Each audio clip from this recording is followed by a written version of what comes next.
Au Japon, vous pouvez découvrir certaines des coutumes les plus surprenantes. Mais c'est le désir que certaines femmes japonaises ressentent pour les hommes étrangers qui prend de nombreux visiteurs au dépourvu. Mais ce n'est qu'un élément d'une longue liste de bizarreries que vous trouverez dans ce pays. Préparez-vous à découvrir 15 faits étranges qui distinguent le Japon, où, oui, de nombreuses femmes expriment ouvertement leur attirance pour les hommes étrangers. Numéro 15. Normalisation de l'infidélité au Japon. Au Japon, le sujet de l'infidélité peut être plus complexe que dans de nombreux autres pays. Ce n'est pas que tous les couples mariés au Japon trompent leurs conjoints. Au contraire, il existe une compréhension sociale qui permet parfois des affaires extra-conjugales discrètes sans le conflit ouvert que l'on pourrait attendre ailleurs. Beaucoup de gens trouvent cela surprenant car le Japon a aussi une réputation de politesse et de respect. Pourtant, il existe des normes culturelles spécifiques qui aident à expliquer pourquoi l'infidélité peut être tolérée discrètement dans certaines situations.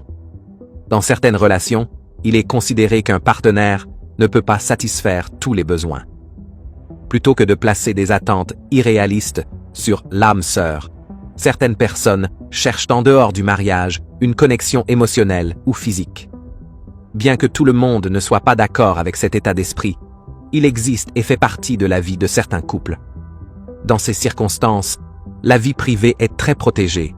De nombreuses personnes qui ont des activités extra-conjugales le font dans des lieux discrets comme des bars ou des clubs spécialisés qui promettent de garder l'identité des clients secrètes. Cette attention à la vie privée aide les couples à éviter les commérages publics et empêche également la honte au sein de la communauté. Plutôt que de se battre ouvertement au sujet de l'infidélité, certains couples choisissent de le gérer en privé ou même de fermer les yeux. Le divorce peut être un processus compliqué, tant légalement que socialement. Il y a souvent une pression immense de la part de la famille ou des collègues pour éviter le scandale, ce qui peut encourager les conjoints à rester mariés même s'ils connaissent les affaires de l'autre. Sauver la face est d'une importance vitale dans la société japonaise, et les conflits publics concernant l'infidélité pourraient entraîner des jugements ou de l'embarras. Numéro 14. Racisme légalisé. Au Japon, le terme « racisme légalisé » fait souvent référence au fait qu'il n'existe pas de loi nationale forte interdisant la discrimination fondée sur la race ou la nationalité. De nombreux visiteurs découvrent un Japon poli et ordonné, mais la réalité pour les résidents étrangers à long terme est parfois bien différente. Les propriétaires peuvent refuser de louer des appartements à des personnes non japonaises et les employeurs peuvent rejeter des candidats qualifiés simplement parce qu'ils n'ont pas grandi dans le pays. Ces actions, bien que offensantes, sont rarement punies par la loi, ce qui peut laisser de nombreux étrangers se sentir non désirés. Il est courant de voir des panneaux dans certains établissements indiquant qu'ils ne servent pas les étrangers. Ces panneaux peuvent apparaître dans des endroits comme des bars, des discothèques ou de petits restaurants. Bien que cela ne soit pas répandu partout, le fait que cela se produise surprend les gens venant de pays avec des lois anti-discrimination strictes. La différence principale au Japon est que ce genre de comportement ne déclenche pas toujours de grandes répercussions légales. Ce manque de lois applicables est la raison pour laquelle certains parlent de racisme légalisé, même si tout le monde n'est pas d'accord avec ce terme. Fait intéressant, les actes de racisme violents ou agressifs sont relativement rares au Japon. La plupart des étrangers n'ont pas à s'inquiéter de subir des agressions physiques simplement à cause de leur origine. En revanche, le problème plus courant est l'exclusion. Par exemple, un étranger pourrait se voir dire qu'un certain restaurant est complet, même si des tables sont manifestement libres. Dans l'immobilier, certains agents ou propriétaires déclarent ouvertement ne pas louer aux non-japonais, donnant souvent des raisons comme une barrière linguistique ou la crainte qu'un étranger ne suive pas les coutumes locales. Numéro 13. Tradition de l'adoption des hommes adultes. Au Japon, le concept d'adoption ne concerne pas toujours les enfants ayant besoin d'une famille. En fait, un grand nombre de cas d'adoption concernent des hommes adultes. Cette pratique peut sembler inhabituelle pour les étrangers, mais elle a des racines culturelles profondes. L'une des raisons principales est le désir de perpétuer le nom de famille. Traditionnellement au Japon, un nom de famille se transmet par les héritiers masculins. Lorsqu'une famille n'a pas de fils, elle peut adopter un homme adulte pour s'assurer que la lignée familiale continue. Cet homme peut également épouser la fille de la famille, bien que cela ne soit pas toujours nécessaire. De nombreuses adoptions ont lieu dans des familles d'affaires où les parents recherchent un successeur fiable. Si un couple possède une entreprise de taille moyenne ou grande, il peut chercher une personne apte à la diriger une fois qu'ils prennent leur retraite. Si leur fils biologique n'est pas intéressé ou jugé incapable, ils peuvent adopter un employé prometteur ou même quelqu'un d'autre ayant un solide parcours. Cette personne prendra alors le nom de famille et héritera de la direction de l'entreprise. Cela ressemble à une scène de roman, mais cela se produit plus souvent qu'on ne le pense. Le Japon affiche systématiquement l'un des taux d'adoption les plus élevés au monde, la plupart des cas concernant des adultes plutôt que des enfants. La tradition est souvent appelée mukoyoshi, lorsque l'adulte adopté devient également un gendre. Cependant, l'adoption ne signifie pas toujours mariage. Certaines familles ont simplement besoin de quelqu'un pour gérer leurs affaires. Avec une population en déclin et moins d'enfants, cette coutume reste un moyen pratique de préserver certaines lignées familiales et entreprises. Les grandes entreprises familiales peuvent également utiliser l'adoption adulte pour fusionner ou créer des alliances plus solides. Numéro 12. Évasion privée dans les love hotels. Au Japon, les love hotels sont une partie bien connue de la culture moderne. Ce ne sont pas simplement des motels louches, mais des établissements spécialisés où les couples louent des chambres à l'heure ou pour la nuit, principalement pour un moment privé ensemble. Bien que l'idée puisse surprendre les gens d'autres pays, les love hotels ont une longue histoire et servent un but important. Dans un endroit comme le Japon, où l'espace personnel peut être limité et où les maisons familiales peuvent être surpeuplées, trouver un endroit pour l'intimité peut être un défi. Les chambres des love hotels sont souvent décorées de manière thématique et présentent des caractéristiques intéressantes.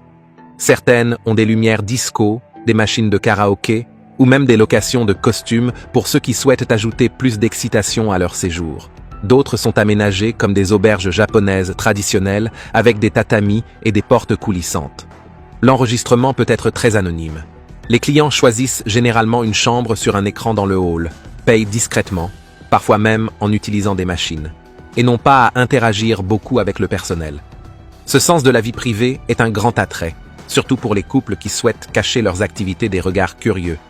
Historiquement, ces hôtels sont devenus populaires après la Seconde Guerre mondiale, lorsqu'il était courant que plusieurs générations vivent sous un même toit. Les jeunes couples mariés avaient besoin d'un endroit pour passer du temps seuls, sans déranger ni être dérangés par leurs parents ou leurs grands-parents. Au fil du temps, les love hotels ont élargi leur clientèle. Aujourd'hui, ils sont utilisés par des couples mariés cherchant à faire une pause dans la vie quotidienne, par des personnes ayant des aventures secrètes, ou simplement par ceux qui veulent passer une soirée agréable. Malgré le potentiel de secret, les love hotels ne sont généralement pas perçus avec un jugement moral sévère.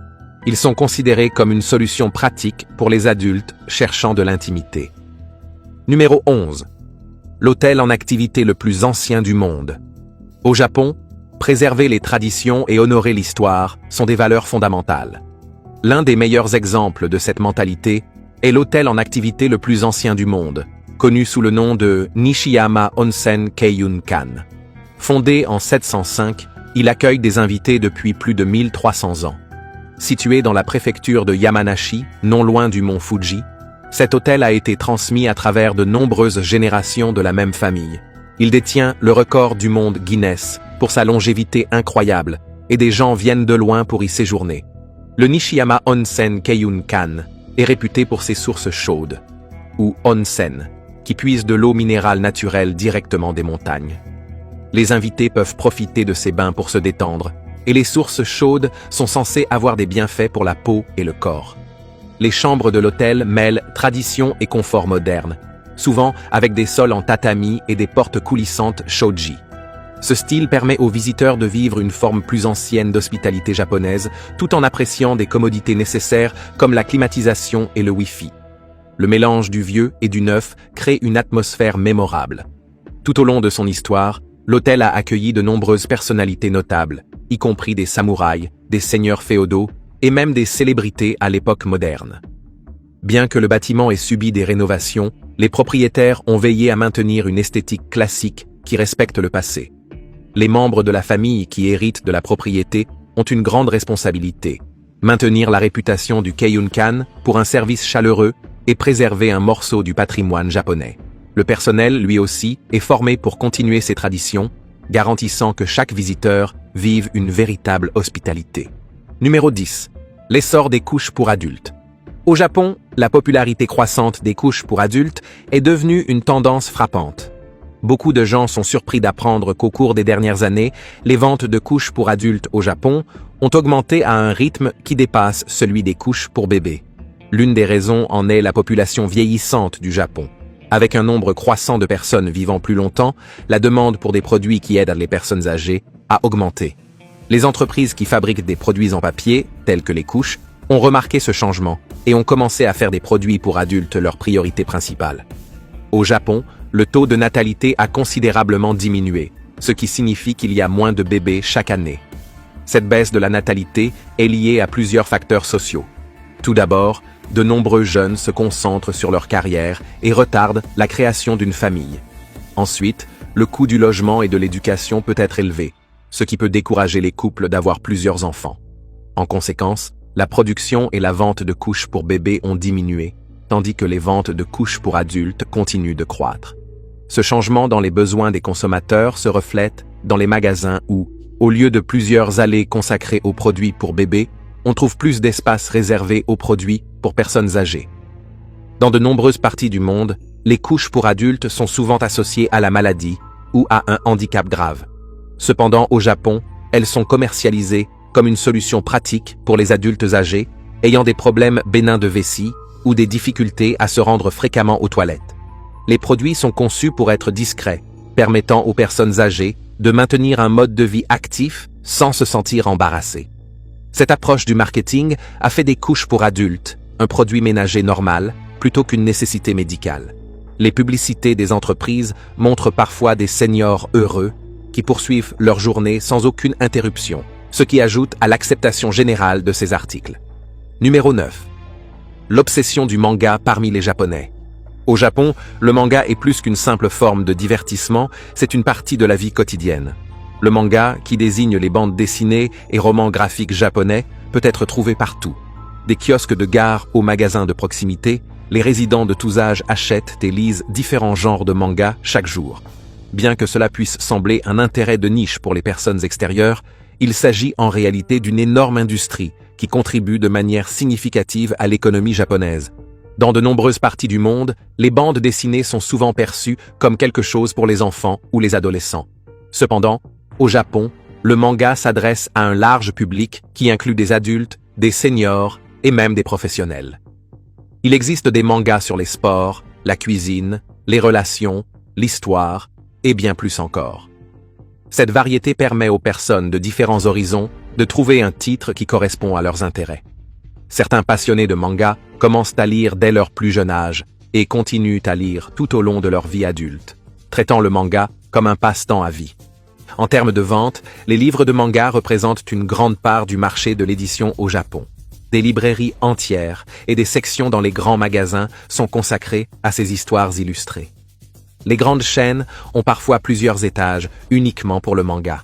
Cette demande pousse les éditeurs à continuer de produire de nouveaux titres chaque mois, et ils publient souvent des éditions spéciales ou des articles de collection pour maintenir l'enthousiasme des fans. Pour les séries de mangas les plus populaires, les fans attendent avec impatience les derniers chapitres qui apparaissent dans des magazines de mangas hebdomadaires ou mensuels avant d'être compilés en volume. Numéro 8. Louer des familles pour des événements. Au Japon, il existe une tendance commerciale croissante où les gens peuvent engager des membres de famille ou des amis de remplacement pour des occasions spéciales. Cette pratique peut sembler inhabituelle pour les étrangers, mais elle répond à un besoin social dans un pays où la vie privée et l'image sociale sont très valorisées. En louant une famille, les gens peuvent remplir certains rôles lors d'événements comme des mariages, des anniversaires ou même des funérailles. Par exemple, si quelqu'un manque de proches pour assister à une cérémonie, il peut engager des acteurs pour se faire passer pour des parents ou des frères et sœurs. Bien que l'idée puisse paraître choquante, elle résout un problème courant pour les gens qui souhaitent maintenir des apparences devant les autres. Ces agences offrent aux clients la possibilité de choisir des traits spécifiques chez leurs membres de famille loués. Certains clients peuvent vouloir une figure maternelle joyeuse avec un sourire chaleureux pour accueillir les invités lors d'une réception de mariage. D'autres peuvent demander un frère ou une sœur qui pourra faire un discours émouvant sur leur enfance commune, tout étant scénarisé à l'avance.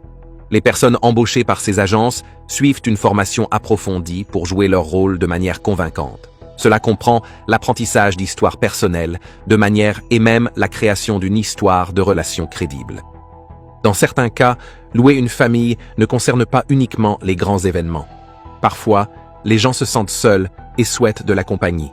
Alors, ils louent ces services pour des situations plus petites et quotidiennes. Par exemple, une mère célibataire pourrait louer quelqu'un pour jouer le rôle d'une figure paternelle supportive lors des fonctions scolaires de son enfant. Cela pourrait aider l'enfant à éviter des questions gênantes de la part de ses camarades ou enseignants concernant l'absence de son père. Bien que cela semble être une solution temporaire, cela met en lumière les efforts que certains font pour protéger leur image sociale et leur bien-être émotionnel. Numéro 7. L'épidémie de surmenage au Japon.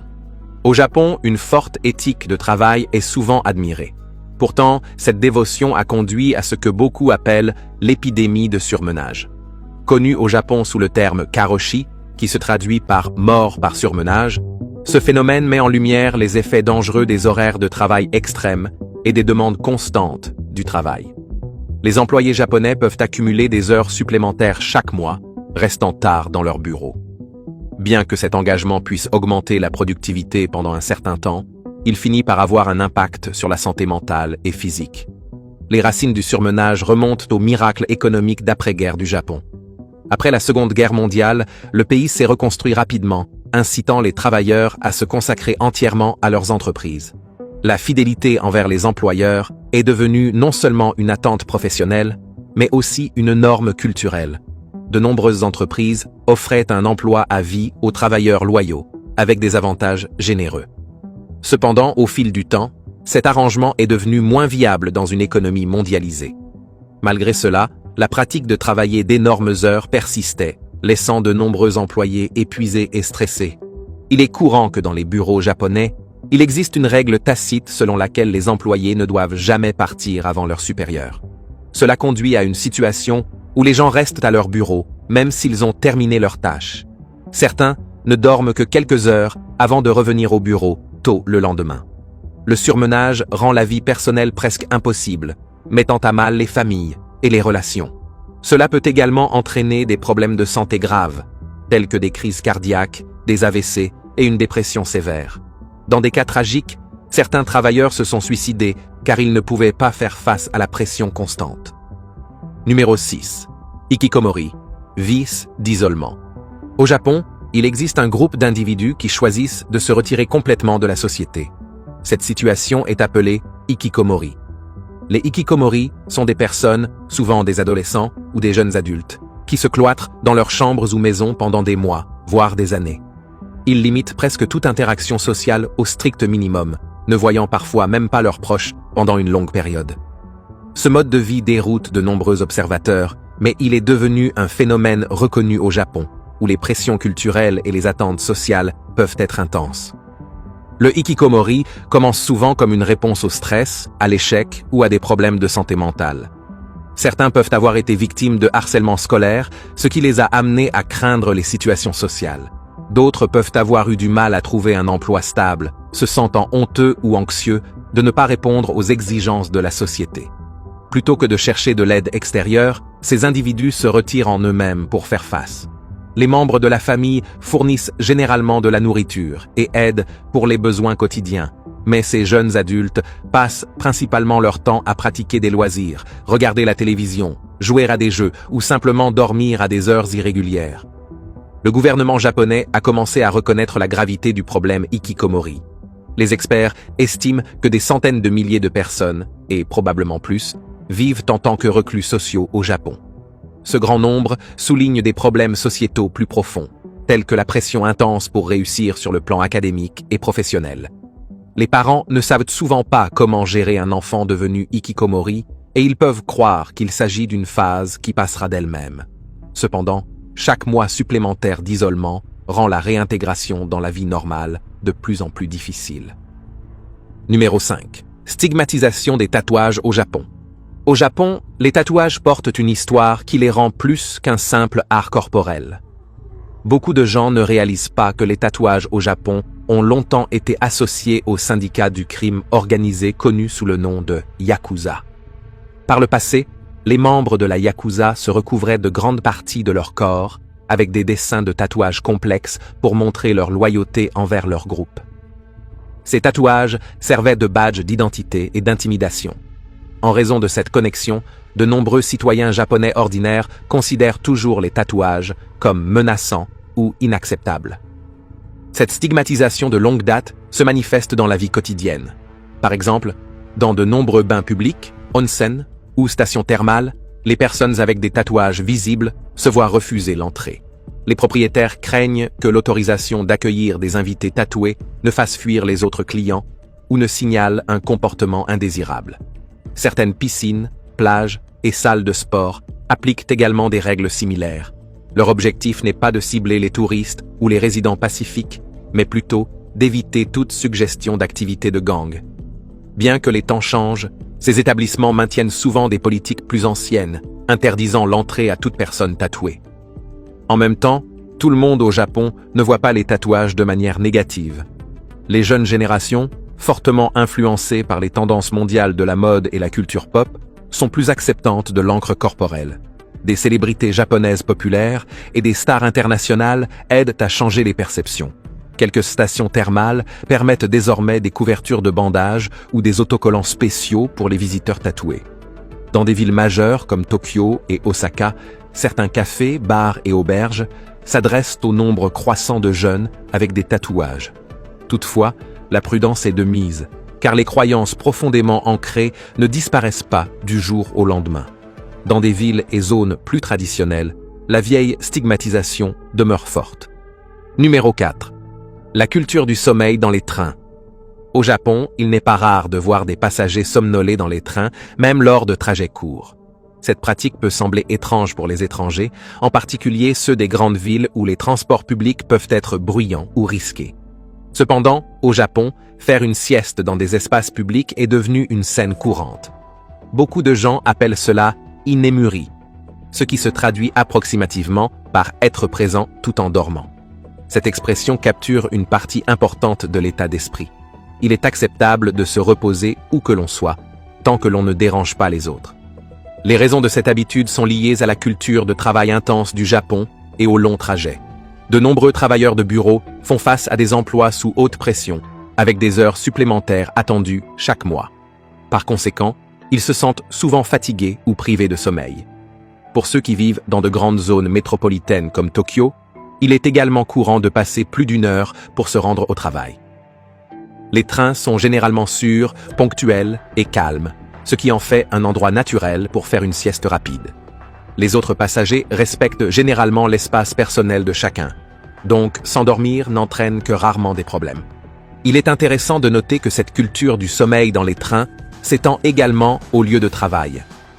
Dans certains bureaux, s'endormir à son bureau peut être perçu comme un signe de dévouement, une indication que vous avez travaillé si dur que vous tenez avec peu de repos. Bien que cela ne soit pas toujours encouragé officiellement, cela est souvent toléré. Bien sûr, tout le monde n'est pas d'accord avec cette vision positive de l'inemuri. Numéro 2. La liberté des enfants indépendants. Au Japon, il est courant de voir de jeunes enfants se déplacer seuls dans les villes. Cela peut surprendre les personnes venant de pays où laisser un enfant sans surveillance en public peut susciter de l'inquiétude ou de l'alarme. Cependant, de nombreux parents japonais enseignent à leurs enfants à être responsables et indépendants dès leur jeune âge. Des enfants dès 6 ou 7 ans peuvent faire des courses au magasin local, prendre les transports publics ou retrouver des amis dans un parc voisin. La confiance placée en eux révèle une grande confiance dans les capacités de l'enfant et la sécurité de l'environnement. Une partie de cette liberté provient de la réputation du Japon en matière de faible taux de criminalité et de rusure. Voir des élèves de primaire marcher ensemble ou prendre le train seul pendant l'heure de pointe est normal. Les communautés veillent souvent sur les enfants et il existe un fort sentiment de responsabilité pour les protéger. Les programmes de surveillance de quartier, les quartiers résidentiels bien soudés et les normes culturelles qui découragent les activités criminelles aident à maintenir un environnement sécurisé pour les enfants indépendants. L'infrastructure les soutient aussi. Des trottoirs bien marqués, des passages pour piétons sûrs et des systèmes de transport faciles à naviguer augmentent la confiance d'un enfant. Les visiteurs de première fois pourraient être choqués ou inquiets lorsqu'ils voient un petit enfant voyager seul. Il pourrait se demander « Où sont les parents ?» ou « Comment cela peut-il être permis ?» Pourtant, les médias japonais mettent même en valeur ce phénomène à travers une émission télévisée de longue date où des caméras suivent de jeunes enfants dans leur première course. Ces programmes montrent les enfants accomplissant calmement des tâches comme faire des courses ou livrer des messages, tandis que des voisins et des commerçants amicaux apportent une aide subtile si nécessaire. Numéro 1. La tendance du mariage de week-end. Au Japon, un nombre croissant de couples choisissent de vivre séparément durant la semaine, ne se retrouvant que le week-end. Cet arrangement, connu sous le nom de mariage de séparation ou mariage de week-end, permet aux individus de disposer de plus d'espace pour poursuivre leur carrière et leurs intérêts personnels, sans sacrifier entièrement le lien conjugal. À première vue, cela peut sembler un concept inhabituel, car beaucoup de gens dans le monde considèrent que le mariage implique de partager un domicile. Pourtant, au Japon, cette tendance a lentement gagné en acceptation, en particulier parmi les jeunes couples qui apprécient la liberté individuelle. Les mariages de week-end surviennent souvent lorsque les deux partenaires ont des emplois dans des villes différentes. Plutôt que de forcer un conjoint à supporter un long trajet coûteux, le couple décide de maintenir des résidences séparées près de leur lieu de travail respectif. Ils peuvent donc se retrouver le vendredi soir ou le samedi, passant du temps de qualité ensemble avant de retourner à leur travail le lundi matin. Certains couples considèrent cela comme un moyen de maintenir la romance vivante. Ils soutiennent que de courts moments de séparation rendent le week-end plus spécial, comme une mini-réunion chaque fois. Les sceptiques craignent que le mariage de week-end puisse affaiblir l'unité familiale, surtout si des enfants sont impliqués.